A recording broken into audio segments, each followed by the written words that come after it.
UMLO. That was Cactus right there. A song called Brother Bill. We also heard Parchment Farm and No Need to Worry. And I think I have Carmine on with me. Hello. Hey, Carmine. How are you, sir? I'm good. How you doing, man? Good. I was just playing. Where are you at? Lowell, Massachusetts. Oh, I know that place. You do? Yeah, I played there many times. There's clinics there. There's Concord Ballroom, I think, was over there. Commodore. Yeah, the Commodore Ballroom. Commodore, yep. Yep. We used to play there all the time with Vanilla Fudge and Cactus. And then after that, when I joined BBA, we bypassed those kind of plays. We went to arenas and all that stuff. Yeah, well, you were with Jeff Beck, so you were playing big places after that. And Rod Stewart. Yeah. About that. Rod Stewart was bigger, much bigger than Jeff. Yep. At the time when we were Jeff, he wasn't Jeff Beck like now. He was Jeff Beck, same equal to me and Tim. Yeah. You know, things changed, but it was cool. Great times. I did Lowell, Massachusetts. There was a music store there. I did clinics at all the time. At the I know the music store you're talking about, Record Lane. No, I think there's a different one. No. Yeah. So yeah, there's. Go ahead. Yeah, hold on. My dog's on the bed. Come on. Let's go. Let's go. Hold on. Off the bed. Come on. His mother's going to go nuts when she sees him on the bed. And here he comes. So a couple years ago. Go ahead. No, I'm done. I'm done. I'm waiting on you. A couple years ago, they released some live albums when you were with Beck. Yeah, well, no, it was this year. Yeah, this year. Mm-hmm. Yeah, it was actually at the end of last year. Yep. Yeah. Great stuff on there. Those live albums are really good. Really good. I mean, Jeff, nobody's going to hear Jeff Beck playing like that again. No. No Tim Bogart, because, they're both gone, and you can't hear me like that either, but it's, that was really, really good. I mean, that was, and I missed those records. And when they both passed away, I was the one left to finish it. So I listened to them quite a bit. And awesome. Yeah, they're really good. I was like shocked when it came out. I had no idea that they had you guys had recorded back then. And then all of a sudden I see it, 73, 74, right? Was it around that time? Yeah, 73, and then the live album in London was 74. Yep. And we recorded it because we couldn't get the new songs down in the studio. They didn't have the energy, so we did them live. So that second part, London Rainbow has like 7 new songs on it. Wow. Yeah, so it's pretty wild. So let's go back to Vanilla Fudge, your original first band, right? That was your first band, right? That was my first band that made successful. I played with bands all my life. Yeah, before that though, were you in any bands before Vanilla Fudge? Yeah, I had bands. I played weddings. I played dances. I backed up Chuck Berry. I mean, I did all kinds of stuff. Wow. But they weren't anything famous. The Vanilla Fudge was the first big band. Yep. And you quite a few records with Vanilla Fudge. I didn't realize you made that many. Well, we made 4 back in the day. Right. And then we made, and then one, I think, lately. I think it was just one more. And then they had, some, they took all the stuff we ever recorded and put it out in one form or another. Yep. But we actually recorded 4 with the band was happening. The original band, right. Mm-hmm. And then Cactus. What was the impetus of starting a blues-based band after Vanilla Fudge? Well, because Vanilla Fudge, stuff we were doing was kind of played out in the day at the end. To us, anyway. You had bands like Blind Faith and Crosby, Stills, Nash, and it was supposed to be Cactus, was supposed to be Jeff Beck and Rod Stewart. They used to call it like supergroups, and there was more guitar-oriented bands. So that was supposed to be with Jeff Beck and Rod. Then Rod didn't want to work with Jeff, and then Jeff got in a car wreck, and he was unavailable for 18 months. Wow. Me and Tim had broken up Vanilla Fudge, so I was like, well, what should we do? We had the name Cactus, so we did the same kind of idea with Jim McCarty, who was in Detroit Wheels and Bunny Mile Express, so people knew him, and then a singer from Amboy Deuce was Rusty Day, so it's kind of a super group, not as big as the other one would have been. But we ended up doing it, and it did well. Well around the world. We had like one album out. We had 3-4 albums out. Yeah. I loved the And first we did one. well. The first one kicks butt. Everybody loves that. And then, we did a couple here and there in the 90s and 2000s, rather. Yep. And but the latest one is the one that really kicks ass. Yeah, it's really good. I just played 3 songs from it. No, what'd you play? I played Parchment Farm, Brother Bill, and the one with Warren Haynes on it. I can't think of the Oh, name. the blues. No Need to Worry. Yeah. Great choice. Great choice.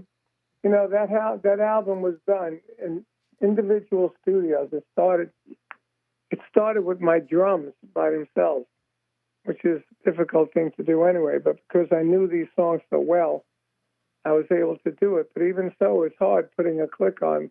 Like Parchment Farm is the same tempo as the original one, which is animalistic, fast, kick-ass tempo. Yep. I put on the click at the same tempo, and I just played it and heard it in my head and played it. I did that one in one way or another like that, but then I realized it's really difficult to do this because and the way you record today is you record something, then you want to fix something, you go back into the verse or the chorus.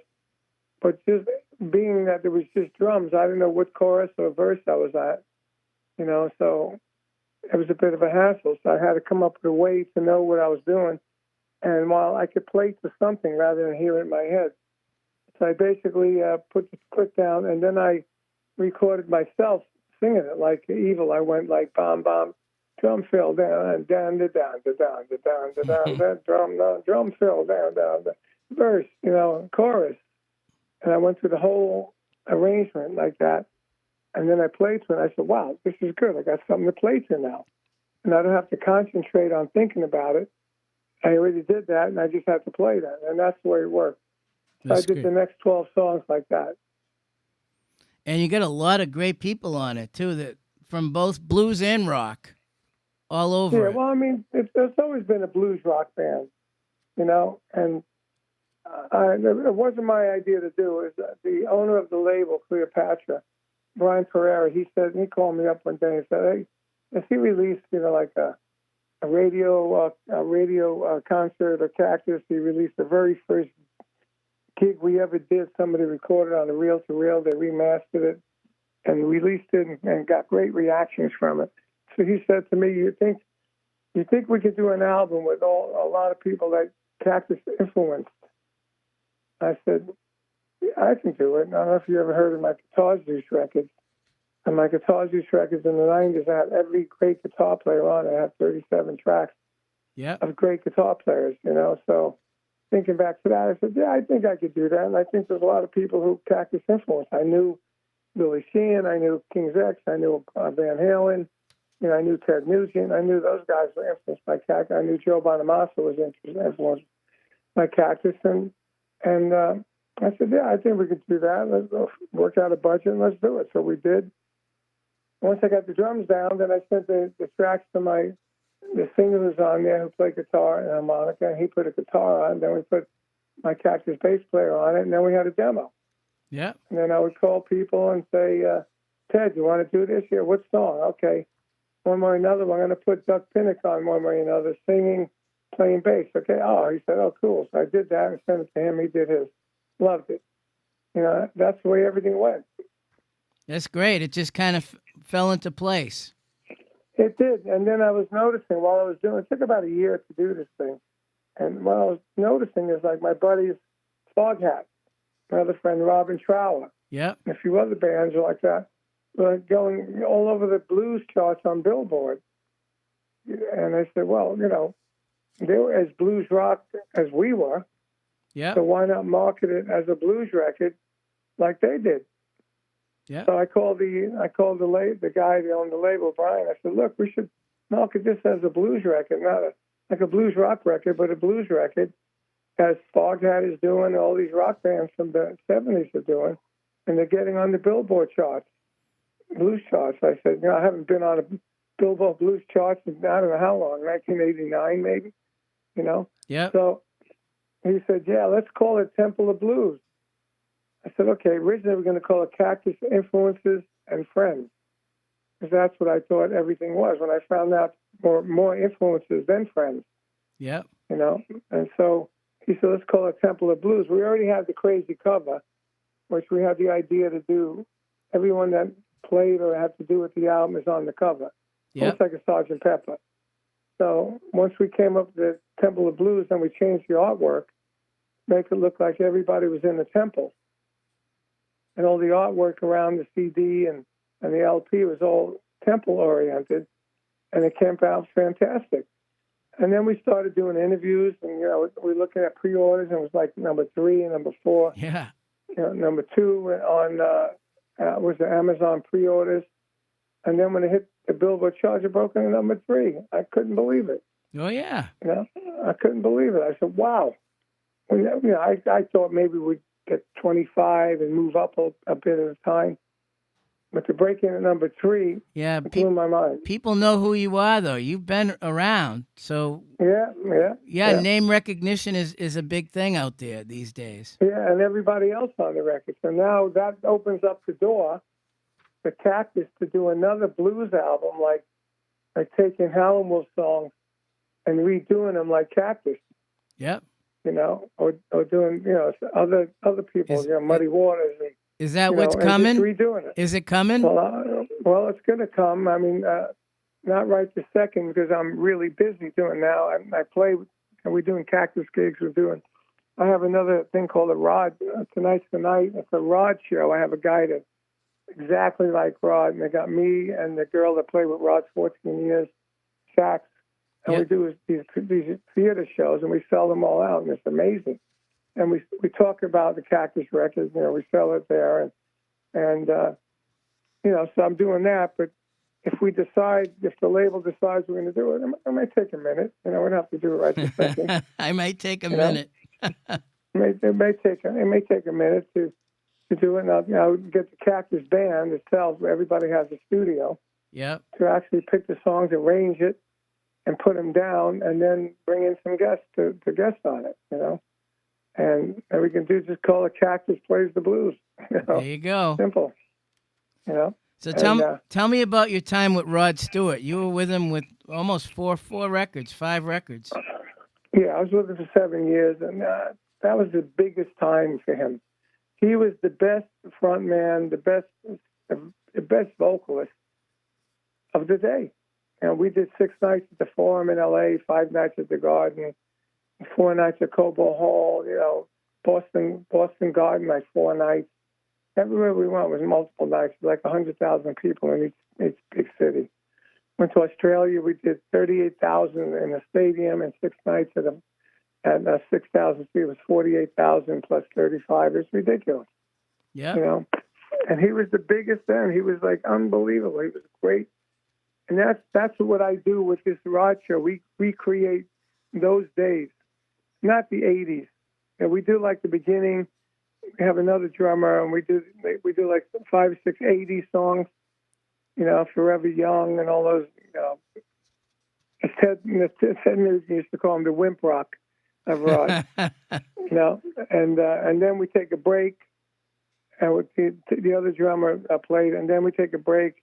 And then we bring me on. I go up to the audience and talk about me being with Rod 7 years, Catcher being with Rod 14 years. We had 21 years of Rod on stage tonight. And then we start with Hot Legs and Young Turks and Passion and all those giant hits, the double platinum singles. And you were part of some of those. You were part of some of those songs, writing some of those. I was part of all those. Yeah. I co-wrote 2 of them, but I played on all of them. I did harmonies. I wrote background harmonies, I did the drum parts.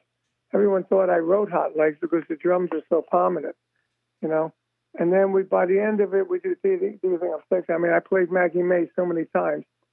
I did Do You Think I'm Sexy? We kill them. Then we do what's that Faces song? Run down, down. I feel like Biden. Sorry. And we do a Faces song at the end, and we kill him. That's We great. kill him. We got a video that goes behind us that shows my time with Rod and Cactus' time with Rod, and the lead singer's name is Rob Caudle. We see his time with Rod, well, not with Rod, but his time. He's been doing this 20 years and got a big following. And now with three of us, it's really selling out. We did 3 shows last week. They all sold out. We got another one coming up in Mississippi on Friday. Yeah, I have I have the dates here right in front of me. You're going to be local in Rhode Island on September 7th with Tonight's the Night. And then you're going to play in Laconia with Foghat September 14th. Right. That's right. And then, so, as you can see, I'm doing everything. Yeah, you're all over the place, as they say. I'm having fun. People, I live in Florida. They said, you play golf? I said, no, I play drums. Let's talk. But I'm really enjoying it. I love having my own studio in the house. And the drums are always set up. I can go in there anytime and just turn on the machines and just play. So that's good. Let's talk about your memoir you wrote back. Okay. Tell me a little bit about that. Well, it's just a memoir. I mean, it's X-rated because the writer I wrote it with was the guy that wrote the Nikki Sixx's Diary of a Madman, whatever it's called. Yeah. A heroin addict, whatever it's called. And he left all these sex things. I said, dude, you want to leave those in there? He said, man, all the middle-aged women love that. So when I sell that at the gigs, I tell the women it's X-rated, and they go, oh, great. Yeah, they want one, right? They want to read it. Yeah. I mean, I sold a good amount. It wasn't like platinum or whatever, but it was sold over 10,000 books. That's good. Which I was told that so many books released, anything over 500 is a big seller. Yeah. So I said, oh, okay, I'm doing good. So, and you have a DVD that you've put out. DVD? Instructional. Oh yeah, I had that was done in 1972. Originally, the book. Yep. Realistic Rock, the book, and that I just wrote it because I thought, I'd never seen anything like it. That you can get a beginner drummer that can go through this book and come out and go play with a band. That was the idea, and it came out and did so well. It's the biggest selling rock drum book that ever was written. And there's like classic books that came out, like Stick Control and Jim Chapin book and Syncopation. And my book is right there with them. I said, wow, I went through all those books. See? That's why I wanted to bring it up. Yeah, thank you. And a lot of big drummers went through that book, Greg Bissonette, Dave Weckl. Even Andrew Dice Clay went through that. Wow. So, growing up, what drummers were you listening to? I know, but I'm going to have you tell everybody. Well, it's funny. When I do interviews, people say, what album was the first album you ever bought? And they expect me to say, like, the Beatles or something. But my first album was Gene Krupa and Buddy Rich. Those are my 2 main guys. Yep. And then I got into Dave Brubeck Quartet, Take 5. That was Joe Morello. I loved him. And then there was a guy named Max Roach, who was a totally different kind of jazz player. Yeah. Which I think I'm a combination of all those guys. And then Lionel Hampton was there around that time, too. Yeah, but Lionel Hampton was more of a vibe player to me than a drummer. The good thing about Lionel Hampton, he did a lot of stick tricks, if I remember right. Yep. Twirling and all that stuff. But, like I'm looking at, I texted Billy Cobham yesterday, who was a tremendous drummer, a friend of mine. I was looking at a few young drummers, and I said, Billy, these guys seem like a combination of me and you. They had my power and Billy's kind of techniques, and then the stick tricks that I used to do. I did stick tricks, and they took it to the extremes, guys. It's like they took everything we do to the extremes. And, it's amazing when I sit there and look at it, and I go, wow. I recognize that lick. That was a Billy Cobham lick. That was the power comes from my kind of power that I had. That I started because I didn't know what I was starting. Nothing. because back in the day there were no PA systems. You beat the drums, you attack the drums. Yeah. You know, because there was no PAs. But now these kids are like just attacking them anyway. So they got attitudes. It's great. Killer drummers today. Let's talk about King Cobra, another one of my favorites. Well, after Ozzy's wife fired me from the tour, Yeah. with Ozzy, she said my name was too big. I need to start my own band. So I started King Cobra, and the time Motley Crue was opening up for us, and they had, you know, all the blackhead and Vince was the blonde. So I said, I'm going to do the opposite. I'm going to be the blackhead. And everybody else is going to be blonde, and I used to have black and purple hair. So I'm going to put colors in their hair, too. So we had a totally unique look. And the band, everybody in the band was great. Great bass player, Johnny Rod. Great guitar players, Mick and Dave. Killer singer, Mark Free. Amazing singer. And then Mark Free turned into a woman. Marcy Free is kind of out of the business now, but what a great voice. Amazing voice. Yeah. A great band. Yeah, great band. Fortunately, the label didn't do what they're supposed to do. And they did it for Poison, who was nowhere near the musicianship or, as far as I was concerned, better songs than we had. You know, singing and everything, you know, but we had the cool image. We had the great songs that Capitol Records screwed up. Same thing with Blue Murder. Great band, Blue Murder. I would have bet you my house. Blue Murder was so good. Geffen Records with John Collard backing it. You know, it was so good that if you said that ain't going to make it, I'll bet you my house it's going to make it. It's a good thing I didn't bet you my house. But I love that band. We did make it in Japan. We had 12,000 people on our first show in Tokyo. So, yeah, I've been lucky. I've been blessed. I had a great career, a lot of great bands, great musicians, longevity, and I'm still playing. Yeah, maybe I'm not playing big arenas, but I'm playing theaters, and I'm having a good time. I'm making new music, and I'm having a good time. And you get to meet the fans when you're in a smaller venue.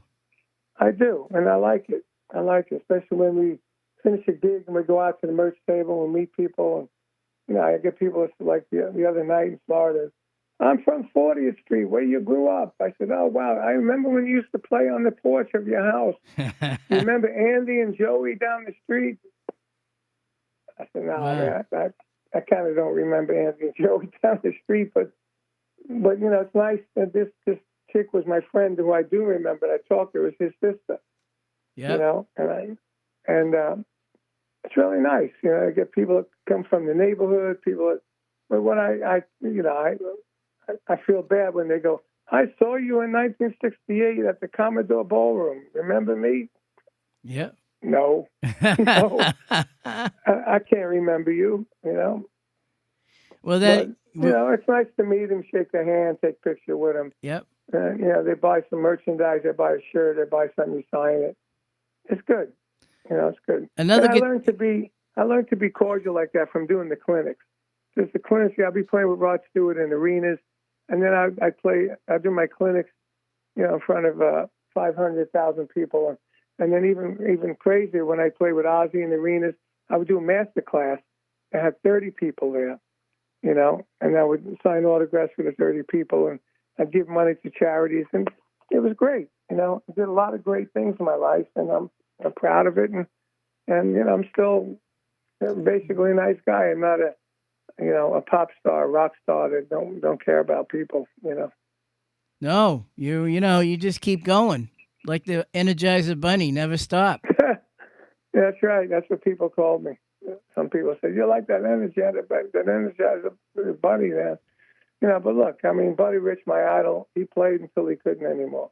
Yeah. So that's me.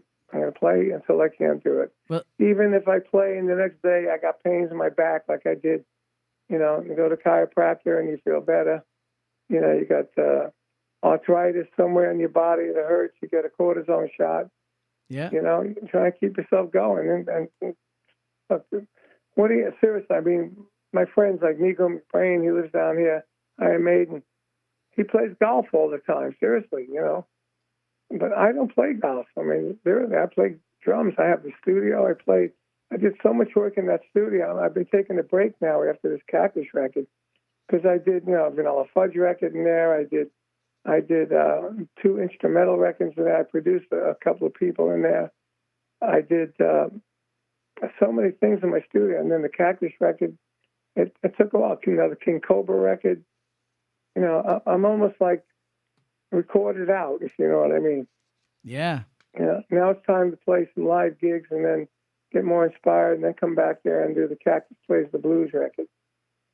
I see you did a record with Rick Derringer, too. You and Tim. Yeah, back in the day. Yeah, back in the day. I did one with just me and Derringer. It's called Derringer Appice. Yeah. DNA, Doctors for the Universe was the name of the song. Great song. It was really getting ready to break, and then the label went out of business. I remember I remember when Rick lived up here in Connecticut for a while. I live in Connecticut too. Yeah. My wife's a radio chick out of New York. Yeah. She was in Boston. She was on the radio in Boston too. Yeah, I remember. Yeah. She had Two Chicks Dishing, I think it was called. Yep, I remember. And then she went to New York, and that's where I met her. And she had a house in Fairfield, Connecticut. I had a house in L.A. Yeah. We sold both houses, and we moved here to Florida, which was amazing. We live like an amazing place, and it's like a resort. It's a beautiful white house. It looks like a Frank Lloyd Wright house. We got 2 acres of land, the canal, and a lake behind us, and you got the Wild Kingdom back here. It's amazing. Got giant birds and alligators and iguanas, and you got everything. It's great. It's got everything. It's great. Now walk through the garage, you walk in the studio, and then you got the studio. We have a little gym in the studio area, and it's great. I got an area where I sit down. I do the interviews where I have to do the Zoom, Yep. And my dog barks a lot, so I go in there to do all the interviews. But since this one is a phone, which I love doing a phone interview because I go walk around. Yeah. When you do the Zoom, everything's Zoom. So why is everybody doing Zoom now? Because everybody's doing podcasts and all that stuff. Yeah. You get 50 podcasts equal 1 good radio interview. There you go. But I'm happy to do it. I've always been, welcome and friends of the press. Ever since I was managed by Bill Aucoin, who was Kiss's manager, and when he managed me, he said, "Everyone knows you're a good, great drummer. Now we're going to make you a celebrity." I said, "How are you going to do that?" He says, "Watch me." By doing this, all kinds of interviews all the time, and getting on TV shows, and getting on this show and that show, and doing this and that. Yeah. And he did, That reminds me of Paul Stanley record you were on. Just one song, right? That's right. Yeah, just one song. And I just found out lately from an interview that Paul Stanley was a cab driver in New York. And so was Ace. Yeah, I didn't know that. Right? Yeah, so Paul sent me the license. I texted him. I said, "Man, I just found out you're a cab driver." He sends me the license. He says, "Yep." And then my friend, who's the license and limousine commissioner in New York City, he texted me Ace's license too. Wow. I bet that's where they met. Incredible. Funny, right? Yeah. So people want to get the Cactus record, they can go to the website, right? cactusrocks.net. You're better off just going to Amazon. Okay. Amazon.com, because when you do it at Amazon, it plays up on the chart. Oh, all right. Otherwise, you got a website, but I'm not like a merchandise company. I have some stuff on CarmineMerch.com, but I want to keep the record on Amazon because right now it's still like number 9 or 10 or 5 on the Amazon blues charts. I'd rather keep it there and get people to sell it and buy it there. And then plus, I don't have any LPs left. We sold them all on the road. I have just a few CDs, and I'm saving those for the road. And like I said, we'll stay on the chart as people go on there and buy it on Amazon. And I also say, like Trump says, he says, "Drill, baby, drill." I say, "Buy, baby, buy." Don't Spotify. Because, if you buy the record and you come see us, even if I'm at a Rod show and you buy the record, you bring it to me, I'll sign the record. I can't sign the Spotify. Yep. You know, so. So yeah, Billboard #3 top blues album, Cactus, right now. Yeah, amazing. I was blown away when I heard that. I said, my God, I thought it entered number 25 or something, but you know, I know Slash was number 1, so it would be hard to pass him up. He had a lot of big names on there, and you know, he's a bigger name than I am. You know, but I'm happy to be number 3. Yeah. First week, wow. I interviewed Roger Earl a few weeks back, a couple months back actually, and we were talking about the new Foghat record too. Yeah, and that's Roger's a friend of mine, and because of them is the reason I got to market it as a blues album. Yeah, because they're friends of mine. Linda's wife, Roger. I know Roger since 1970. Yeah, you know, and he's still going. Like me, he's only the drummer left. Had a few different incarnations of his band, but I said to him, "Who's marketing this record?" He gave me 2 names, and we used the same names. You know, the one John that set this up, another guy named Michael.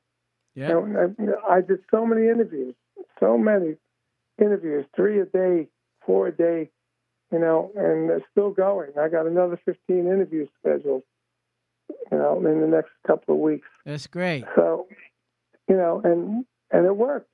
Yeah. You know, it worked. But so I followed their lead, as they say. And then we did some shows with them in what is it? About 3 weeks ago in Florida. We did a couple of shows with them. Then we did a show down here in Boca by ourselves, and it went great. Yeah, you're gonna merch, sold a lot of records, and then we did shows on our own up in state New York. It sold out. People went crazy. We ran out of songs to play. So it's all good. Yeah, when you come up here in September, that you're going to be up in Laconia with them. The both of you will be on the same bill. Where's Laconia? What's that? New Hampshire. Oh, what kind? Is that a little like a theater up there? Yeah, I think so. Yeah, and I know I'm up there with the Rod show too. Yeah, I think it's the same place. Yeah, it might be the same place. Yeah, it's the same place. Yeah, see, I mean that's what I'm saying. This Rod thing plays the same places as some of these, you know, classic rock bands. Amazing. Yeah. You know, but people love it, and I am so. You know, the reason why I wanted to do this, I did this in 2014. You know, I thought it'd be really cool to play the Rod songs and the guy that looks like Rod with the band members. I had Phil Chen in the band. I had Jimmy Crespo play with Rod. I had Danny Johnson to play with Rod myself. And we went to China, and we went to different places. Then I couldn't find anyone to book it. So since 2014, you know, it's like, 11 years ago almost. So, we turned 10 years ago. The business changed so much with the tribute things, and I don't consider it a tribute thing. I just consider it one of my bands that I played in. And the way it happened this time is I saw Rod down here in Florida. I went backstage, saw him. And out of the 12 songs he played, I was on and had to do with 8 of them. Yeah. I was watching everybody go crazy over the songs. I said, I never get play these songs again. It's like 10 years ago, you know. So I started another Rod band. It's called the Rod Experience down here. And I thought I'd use some guys from around here.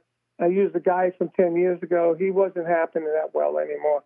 And the guys I got, they were inexperienced, you know. Yeah. And then last year, I went to lunch with the sax player, chick named Cactus, that I knew from Rod.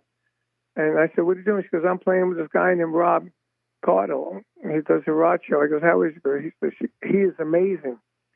So he's looking, he wants to know if I can help him get some gigs in Europe. So I said, give me his number. So I had his number. I tried to get him hooked up with some agencies. It didn't work out.